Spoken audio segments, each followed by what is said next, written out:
Darren Dijuan, kapatid ng bride-to-be na si Shera Dijuan, dismayado sa mga lumalabas na mga balita. Matatandaan nga natin na itong si Mark R.J. Reyes, kasintahan ni Shera Dijuan, ang bride-to-be nawawala, at si Darren Dijuan, ang kapatid naman nito, ay kapwa nga sila person of interest.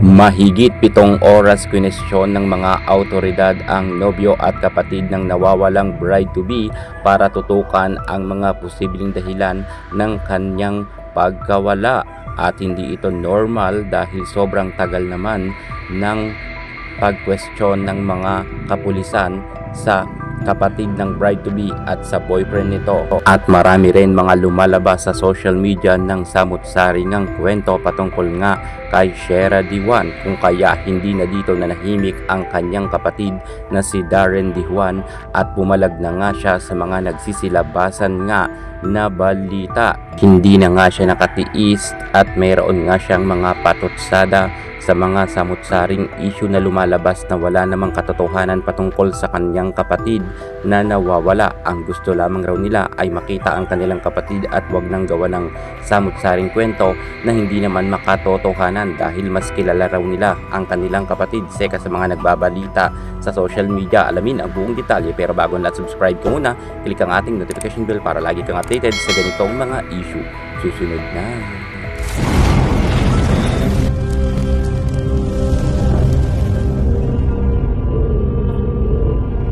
Naging pangunahin person of interest nga si Darren Dijuan at Mark R.J. Reyes, kung kaya nadismaya nga dito ang pamilya ng Dijuan dahil pati ang kapatid nito ay dinamay nga sa investigasyon.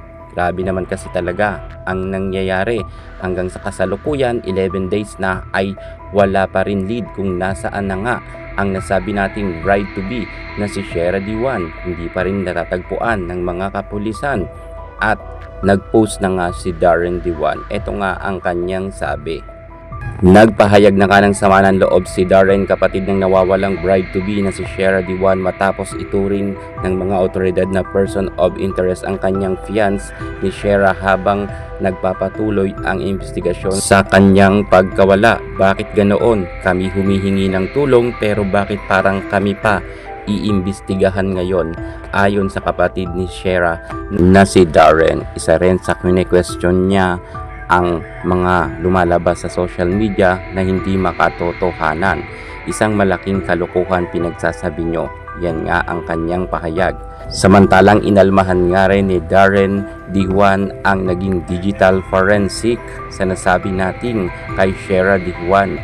Inalmahan niya dahil hindi raw ito makatotohanan ang naging resulta ng digital forensics na tinawag niya isang malaking kalokohan. Ito ay kaugnay sa pahayag ng Quezon City Police District na posibleng dumaranas ng financial stress si Shera dahil sa gastusin sa pagpapagamot ng ama at sa nalalapit na kasal na ito. Pero pinabulaanan na nga to ng kanyang kasintahan na si Mark R.J. dahil sinabi niya wala naman raw silang ginastos hinggil sa pagpapagamot ng ama nga ni Shera Dijuan. Kaya't hindi maganda raw ang balita na naging resulta ng digital forensics. Samantalang nagpost pa nga si Darren Dijuan sa kanyang FB page na sinabi niya wala kaming pakialam sa mga hula-hulaan na yan dahil mas kilala namin si Mark R.J. Reyes at Shera Dijuan. Kaya alam namin na hindi kaya gawin ng kapatid namin yon. Ang mahalaga sa amin ay ang makita siya ng ligtas at makita siya ng personal. Kaya sa mga walang alam na nagsasabi na tumigil na kami sa paghahanap sa kapatid ko dahil sa sinabi ng manghuhula, wala kaming paki sa inyo. Hindi kami titigil hanggat hindi namin siya nakikita ng personal. Mga maiingay na lata lang kayong walang alam. #keyboard warrior daw. Tinawag niya pang ang Mima ang media. Kalokohan raw ang mga binabalita. Ayon nga yan kay Darren Dijuan. Punta na lang ninyo sa kanyang FB page at makikita ninyo ang kanyang mga latest posts. Araw-araw nga siya nagpo-post at nagpapahayag nga na sana ay mahanap na ang kanyang nawawalang kapatid na si Shera Dijuan. Hanggang dito muna ang pinaka-latest natin sa nawawalang bride-to-be na si Shera Dijuan. Sana nga ay matagpuan na siya ng family Dijuan.